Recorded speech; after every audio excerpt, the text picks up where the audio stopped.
ये कलर्स एक आम इंसान भी देख सकता है, जैसे मैं हूँ बिलफर्ज, मुझे तो यहाँ पे किसी का कोई कलर नज़र नहीं आ रहा, लेकिन एक वाइब आ रही है कि एक इंसान मेरे लिए अच्छा है या बुरा है।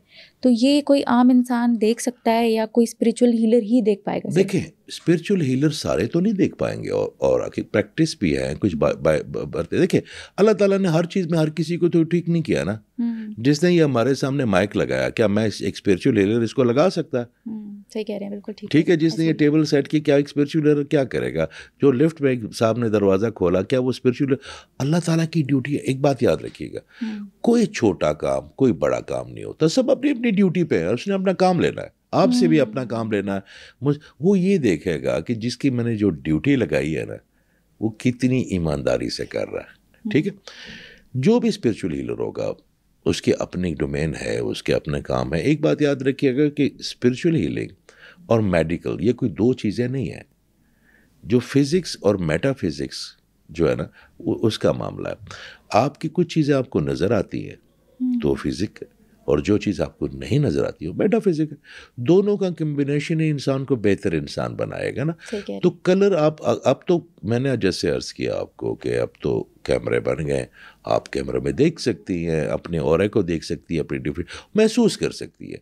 मिसाल के तौर पे आप कोई भी इंसान है, कोई मैं अक्सर एक बात करता हूँ जब मैं किसी यूनिवर्सिटी में जाता हूँ या किसी कॉलेज में, कि कोई भी इंसान बदसूरत या खूबसूरत नहीं होता, सब खूबसूरत है, मगर देखने वाले का कम्बिनेशन किसके साथ बनता है। किसी को सांवला इंसान पसंद है, किसी को गोरा पसंद है, किसी को लम, तो जो जिसके डोमेन में और जो जिसके पजल में फिट हो गया उसके लिए वही खूबसूरत है। सर, ऑरा को हम वाइब से कनेक्ट कर सकते हैं कि ऑरा वाइब्स ही होते हैं। अच्छा, ऑरा वाइब्स ही कि आपको कैसी वाइब्स आ रही हैं, इसी को ऑरा कहते हैं। ऑरा की वजह से ही आती है आपको। अच्छा, ऑरा आपके इर्द गिर्द एक शील्ड है, ठीक है, और वो शील्ड को अगर वो कमज़ोर हो गया तो आपको नज़र लगेगी, ब्लैक मैजिक एंटिटी होगी आपको। आपके मैंने वही अर्ज़ किया कि आपके फाइनेंस की एनर्जी, आपकी सोचने की सलाहियत, तमाम चीज़ें आहिस्ता आहिस्ता मुतासर होती जाएगी।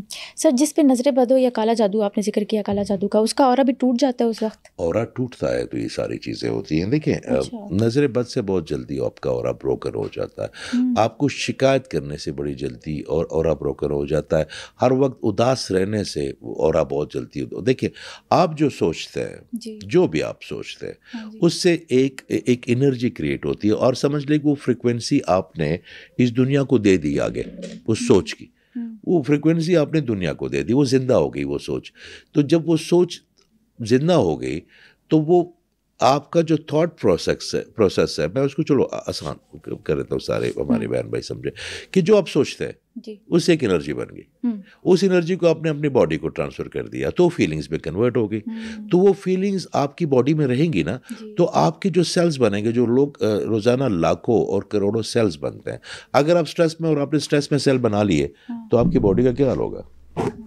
क्या अच्छे सेल बनेंगे आपके, कैंसर के बनेंगे, डायबिटीज़ के बनेंगे, हाई ब्लड प्रेशर हो जाएगा, कोलेस्ट्रॉल बढ़ जाएगा।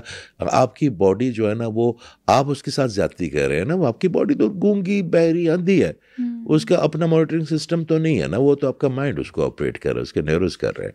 तो आप जो उसको पानी देंगे, आप एक गमले में तेज़ाब डाल दें पानी की जगह, तो आप कैसे उम्मीद रखेंगे कि उसमें से फूल और गुलाब उगेंगे?